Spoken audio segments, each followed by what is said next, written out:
Assalamualaikum warahmatullahi wabarakatuh. Waalaikumsalam warahmatullahi wabarakatuh. Senang banget. Bro Helmi, jumpa lagi dengan kawan lama saya ini. Kesekian kalinya. Kesekian kali dan aku cek terakhir kali kita face to face podcast itu lebih dari 1,5 tahun yang lalu.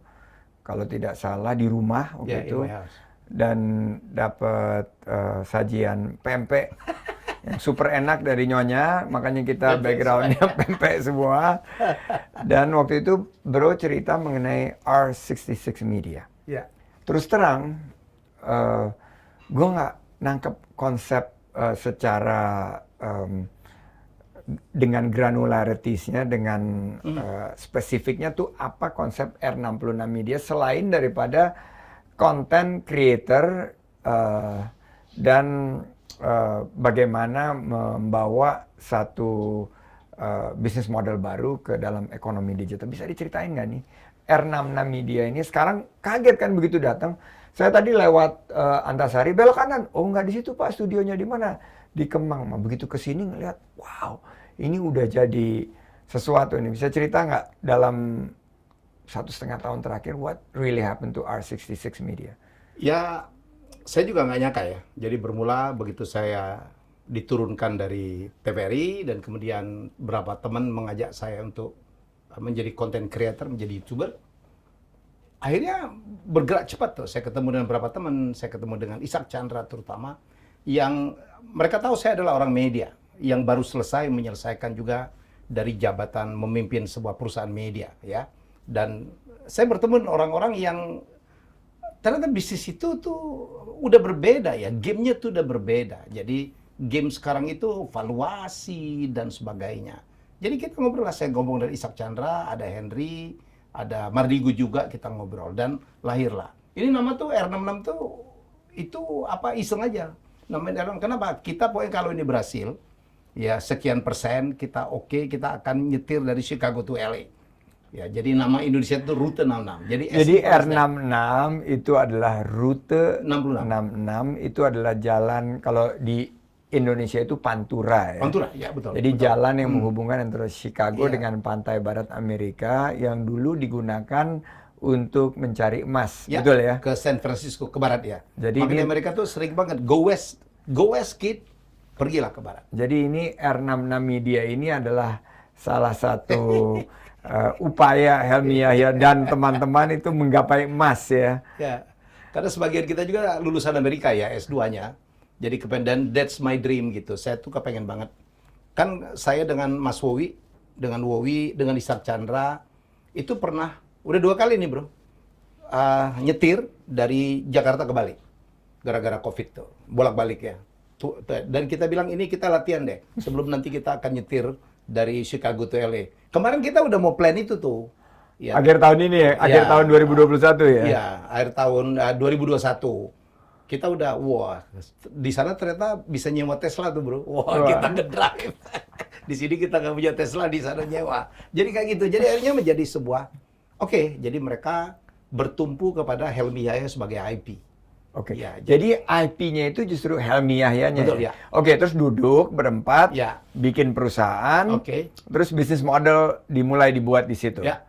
Dengan kekuatan Helmi Yahya sebagai IP pertama. Ya, berarti. dan sebagai juga content creator. Oke. Ya, sebagai Oke. content creator. Jadi orang melihat track record dan ini dijual. Mereka bilang itu bisa dijual. Digital record itu bisa dijual. Saya itu udah menghasilkan 300 karya televisi, pernah memimpin TVRI yang quote unquote dianggap sukses. Dan waktu itu angin lagi sangat bertiup ke saya, bro. Bayangin perusahaan kita ini, ya begitu kita dirikan, akte belum ditandatanganin, udah masuk venture capital. Oh, sudah masuk Udah ya? langsung Sol Venture. Itu akte belum ada, Belum tanda tangan. sudah masuk. Sudah masuk. Itu menunjukkan trust ya. Jadi bagaimanapun kalau kita mau mencari dana itu, trust is number one. Nah, itu yang saya ingin ceritain ke teman-teman anak-anak muda. Bahwa jika kita punya ide kreatif Ya. dengan kemampuan eksekusi dan rekam jejak yang baik, Ya. bukan kita yang cari uang. Betul. Tapi justru uangnya ngejar-ngejar Betul, kita. betul, Bayangin aja bro, Betul. akte belum jadi, Ya. ini orang udah Betul. ingin taruh uang gitu ya. Ya, Oke, nah ide kreatifnya dimulai seperti itu, tapi sekarang jadi wadah kreativitas gaya baru. Betul. Ya. Dengan menghimpun para konten kreator yang Ya, lain. ya. Dan saya dengar udah puluhan ya konten kreator yang udah Ya, berhimpun di gede-gede bawah ya. R66. Sujiwo Tejo di kita, kemudian apa Gilang Dirga, ada Coach Justin, Si ada Juragan berapa 99 ini ya. ya, ya, ya. Jadi ini ada berapa nama yang lain ya, termasuk yang kita afiliasi, kita banyak sekali afiliasi. Maeli itu yang Ya, tahu. preman itu di kita, apa Rian Demasif dengan kita, berapa banyak nama, dan terus kita berafiliasi dengan apa Gita Wirjawan, dengan apa Bosman ya, dan kita ini juga Collab-collab gitu ya? Collab-collab. Memang ternyata gamenya begitu. Saya kan tidak paham, Pak. Jadi ini luar biasa. Sekarang kita punya mungkin 3.000 afiliasi nano dan mikro. Dan akhirnya kekuatan kita itu bukan hanya di create, tetapi di brand deal.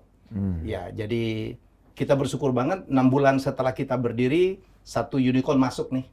Ya, kita Topet juga masuk di kita. Wah, Ya, sekian persen. Dan jadi ini bergulir terus ya. Jadi bergulir terus. Kita tidak hanya memanage konten, tetapi kita OEM. Jadi kita membuat konten. Udah kayak TV aja nih. Oke. Udah kayak TV. Jadi modelnya yang lain tuh kayak Rans ya, Raffi ya. Jadi seperti itu. Kita membuat konten-konten yang juga sekarang dipesan juga oleh beberapa perusahaan. Dan yang menarik ini, inilah kalau boleh dibilang ini Bung Helmy nggak lagi di TVRI, tapi sekarang justru punya R66 Media yang pada satu titik mungkin bisa lebih besar dari konten yang ada di Kalau TVRI. secara digital ya, follower Helmy Bicara aja udah lebih tinggi daripada TVRI nasional. Nah ini kan suatu hal yang baru ya, mungkin nggak akan bisa dicapai sebelumnya. Nah ini konten unggulannya apa nih, R66 Media? Kita punya ya, selain punya saya ya, bola kita kuat sekali, Bro Sandi. Kita punya Just saya dengan Coach Justin, kita ngebahas bola. Dan kemudian kita baru saja buat bola plus 62, ada Binder, ngomong tentang nasional. Kita kayaknya salah satu kekuatan kita ke sana. Kita akan ada running ya, dengan Melanie Putri ya. Jadi Melanie Putri juga di R66. udah sedang persiapan dengan kita gitu. Dan kita punya banyak yang lain-lain, ada Sujiwo Tejo ke kita, Gilang Dirga di kita gitu, dan banyak lagi lah. Kita ngelihat apa yang menjadi tren. Jadi ini menarik tuh gitu. Jadi kan sekarang clutter banget, banyak sekali persaingan. Semua orang bikin YouTube tuh. Gara-gara saya ada orang tua bikin YouTube sukses, semua bikin YouTube ya. Tokoh-tokoh politik bikin YouTube. Kalau Bro Sandi udah sebelum saya udah punya ya. Jadi ini persaingannya makin lama makin ketat gitu, dan sekarang kita lihat ya ada mogul-mogul dalam dunia ini, ada Deddy Corbuzier ya, ada Raffi Ahmad, ada Baim Wong. Tapi yang membuat kita itu kita harus punya diferensiasi yang apa diferensiasi R66 Media ini? Kita setiap itu kita punya tuh. Kita tahu kita mana yang kuat. Sekarang kita tahu sport kuat, kita masuk di sport, terutama bola. Sekarang kita lagi buat basket nih. Kemarin saya udah ngomong dengan Junas, IBL. Ya kita akan basket IBL. Sekarang kan menarik karena beberapa selebriti sultan masuk ke basket. Sultan semua masuk ada Baimo, ada Gading gitu, ada MS Glow, ada Gilang ya. Jadi masuk ke sana, saya bilang this is penting banget. Itu daya tariknya luar biasa. Saya kemarin diminta sharing tuh IBL waktu sebelum pembukaan, saya press conference di depan wartawan dengan komentator, saya sharing bagaimana dulu saya menjadi komentar basket yang sampai live dari Amerika, bagaimana dulu kita menghidupkan Kobatama gitu.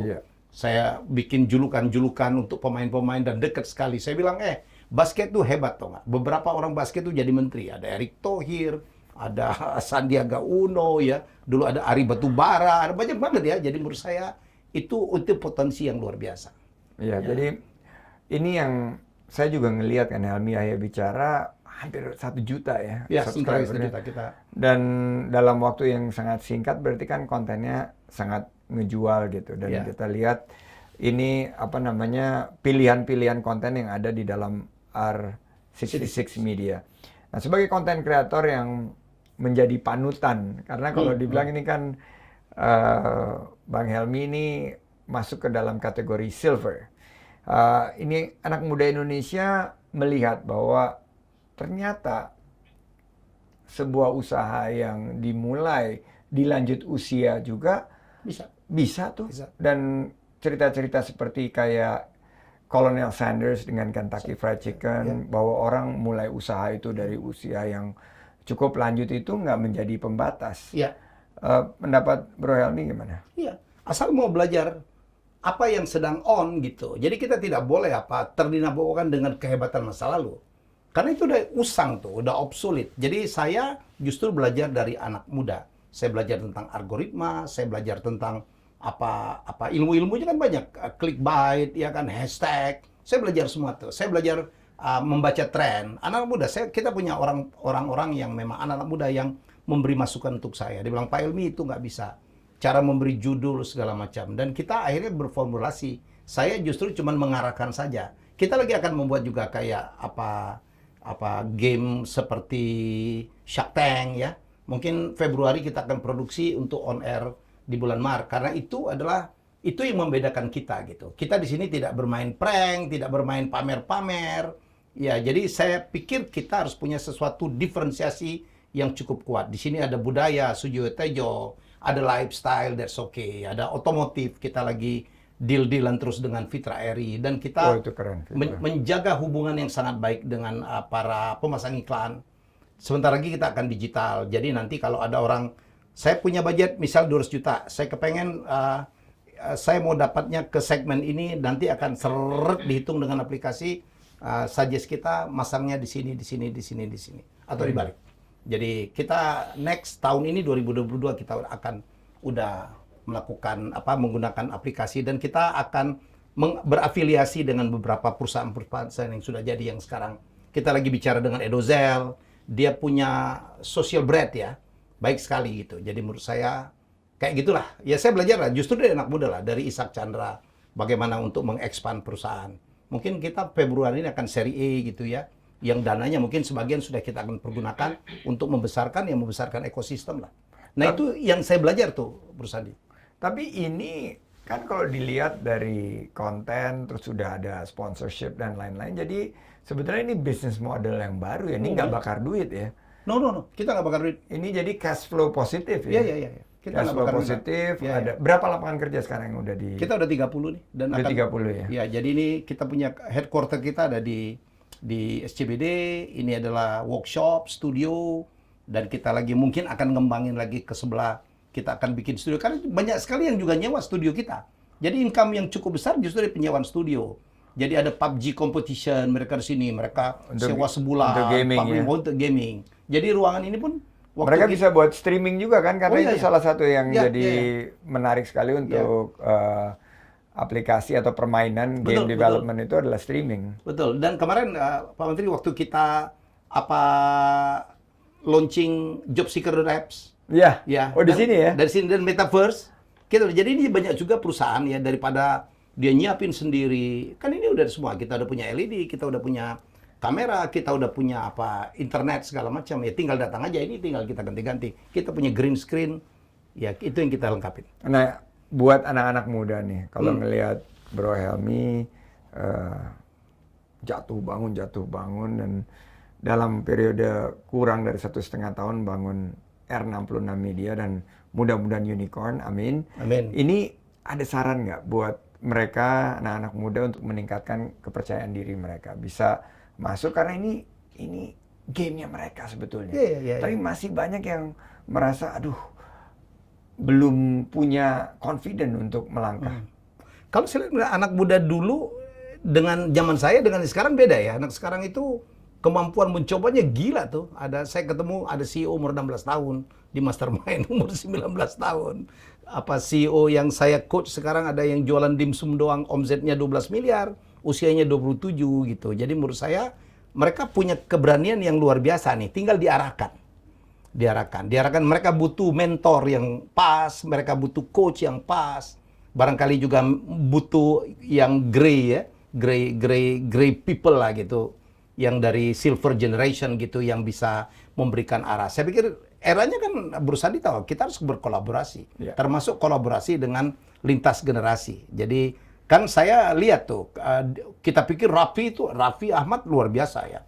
Dengan humble-nya, dengan idenya, kemampuan jual. Tapi kan di belakangnya ada Doni Oskaria, ada berapa nama yang memang, ya kita tahu lah, gede-gede gitu ya. Jadi menurut saya harus kombinasi seperti itu kepada anak muda. Kalau mau cepat, kolaborasi. Ya jangan sendiri. Kalau sendiri itu kita berjalannya itu nggak bisa jauh ya, nggak bisa cepat gitu. Jadi menurut saya eranya kolaborasi, termasuk kolaborasi lintas generasi. Oke, saya ingin ini dicatat dalam sejarah bahwa R66 Media sekitar 1,5 tahun atau 18 bulan sudah bisa mencapai satu kinerja yang luar biasa, 30 lapangan pekerjaan, dan ini contoh daripada suatu inisiasi dari ekonomi digital yang penuh inovasi. Dan jika kita berani mengambil satu resiko yang terkalkulasi dengan baik dan terus bergerak, maka kita akan mendapatkan satu anak tangga mencapai value creation dan sukses. Oke, sekarang kita banding setir. Karena ini semuanya sudah ada pempek, bro.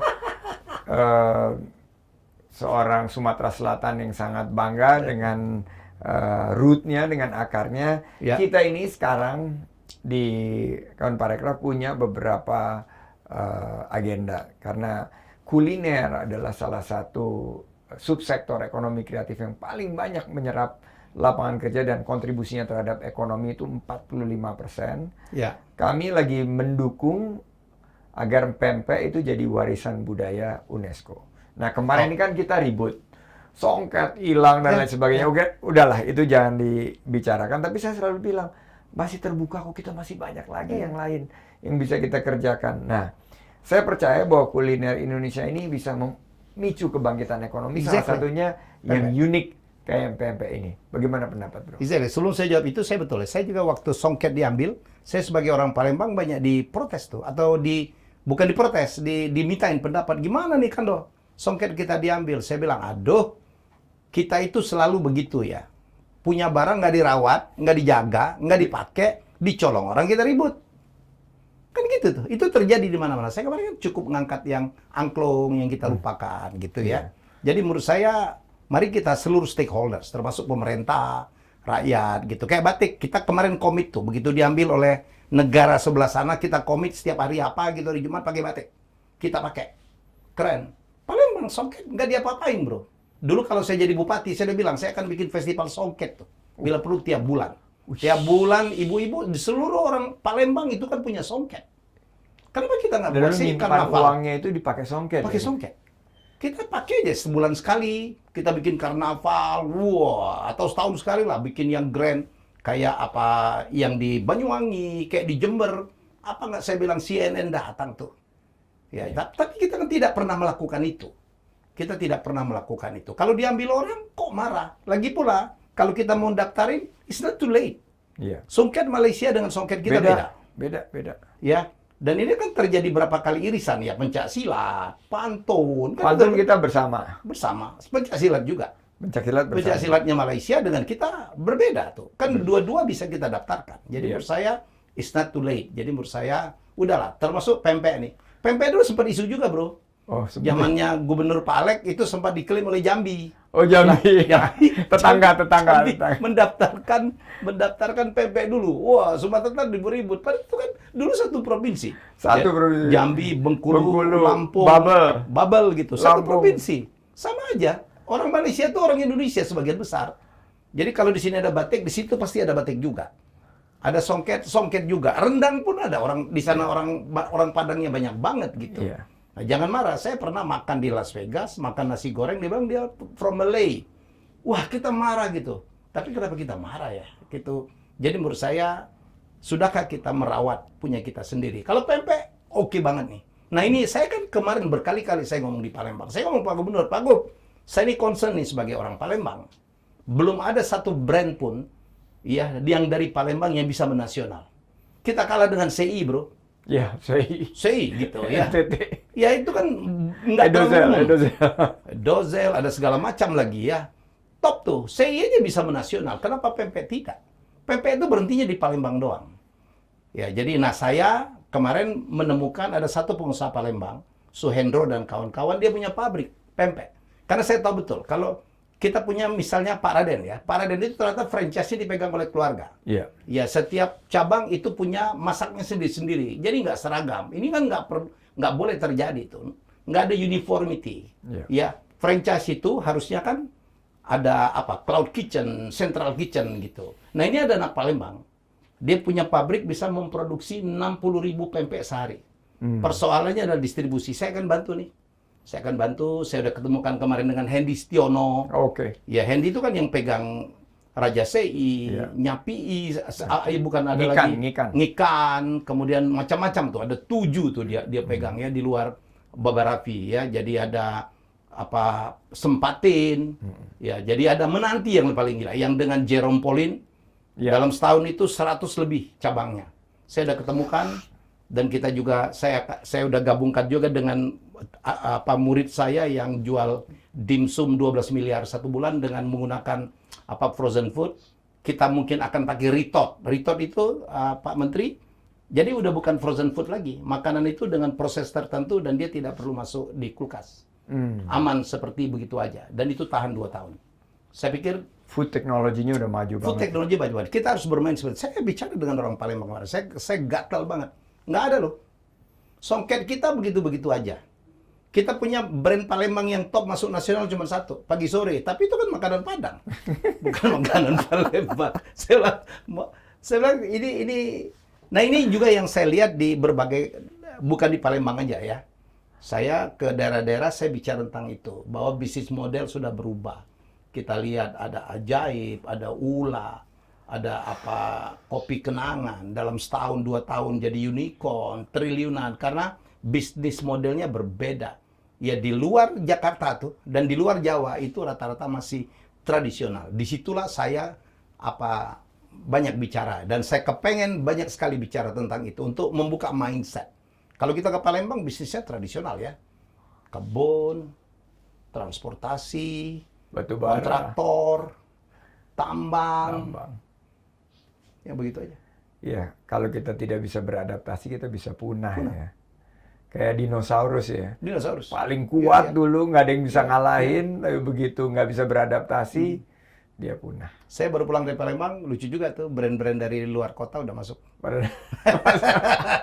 Padahal kuliner kita ada pindang loh bro. Iya, aduh pindang itu. Waduh, pindang itu dari kampung gua bro. Iya, pindang Pegagan, pindang meranjat. Pindang meranjat. Sebelum kenapa nggak di canning ya? Iya, pindang meranjat tuh. Ada sambal Cuman cengeng. bisa dapat di Palembang itu, di tempat lain nggak ada pindang yang. Orang bilang kayak tom yum, beda banget. Ada gitu loh. Distinktif. Nah, terakhir nih 2022. Di business canvas-nya Helmy Yahya nih terlihat seperti apa? Dari segi kebangkitan ekonomi, dari segi bagaimana penciptaan lapangan kerja.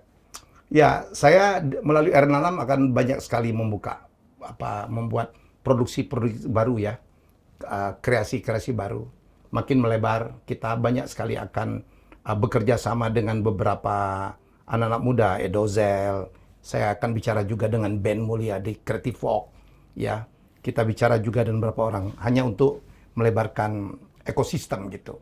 Dan di luar itu saya ya tetap komit ya membantu Bro Sandi ya untuk membuka mengkampanye pariwisata ekonomi kreatif. Kemarin kita udah bikin webinar tentang metaverse, sambutannya luar biasa. Oh, iya. Ini banyak yang minta lagi nih. Ya, dan berikut ini kita akan membuat diskusi live gitu tentang NFT. Kita kaget tuh ya, NFT luar biasa berkembang ya. Toto Sarini jualan, Chef Arnold jualan. Ada kemarin saya dengar anak muda gitu, temannya anak saya dapat 55 miliar ya modal dan kemudian berkembang luar biasa biar nggak salah arah ya, karena kita ngeri juga ada scam. Harus ada sosialisasi edukasinya. Dan kemarin saya mempertemukan Daniel Surya yang punya WIR, jadi perusahaan metaverse Indonesia pertama itu WIR. Ya saya membantu di sana juga. Ya saya pertemukan dengan balai lelang terbesar Indonesia namanya Masterpiece yang memegang banyak pelukis. Ya saya kasihan Pak Menteri, pelukis kita, pematung, penari, ya gara-gara COVID gitu. Ya kehilangan pekerjaan, tukang gamelan, ada yang jual dalang jual gamelannya. Jadi saya pikir NFT itu adalah satu peluang. Ya, lukisan gitu. Menarik nggak? Misalnya ada lukisan seseorang, kita sewain aja tuh. Iya. Melalui NFT. Jadi di rumah nanti kita cukup punya begini aja di kantor, Ya mau sebulan sekali ganti, hari ini misalnya apa Sri Hadi Sudarsono gitu-gitu. Dan semuanya ada hitungan komersialnya. Jadi menurut saya ke sana, kita lihat NFT, lukisan yang nggak karu-karuan aja lakunya miliaran gitu. Iya. Dan kita kemarin di Amerika kan ada Pablo Picasso gitu, Iya. dijual mahal banget gitu NFT-nya. Saya pikir kita bisa bantu banyak seniman-seniman ekonomi kreatif ya. Apalagi NFT itu kan ada desain. Anak saya kan desain animasi ya, grafis gitu, membuka lapangan kerja banyak juga ya. Jadi kalau kita lihat metaverse itu kan adalah ada AI, ada apa augmented reality, ada Blockchain. virtual reality, ada blockchain di situ. Saya pikir itu sesuatu yang secara cepat kita harus kuasai. Ya, jadi menurut saya ya itulah yang saya lakukan. Saya udah happy hadir di seminar, menulis buku gitu. Bikin konten-konten. Tahun ini sih ya. kayaknya tahun sosialisasi, edukasi, proteksi terhadap metaverse ini yang banyak mendapatkan antusiasme. Betul. Tapi kalau tidak hati-hati kan Ya. kita bisa kehilangan banyak peluang di sini. Ya. Dan ini salah satu bisnis model juga di R66 kayaknya nih. Ya. Metaverse dan NFT. Kita berharap pemerintah hadir, bro. Ya, Ya, pemerintah walaupun- harus hadir ya, dan harus hadir. saya ingin kolaborasi ke depan dengan Siap. teman-teman industri. Mohon diajak bicara terus kita. Ya. Dan kita melihat bahwa 2022 ini adalah tahun kebangkitan kita. Ya. Kita buka peluang kerja dengan ide-ide yang inovatif. Pemerintah tegas akan fasilitasi karena saya lihat pakai mata kepala sendiri R66 Media ini dari nol, dari suatu gagasan.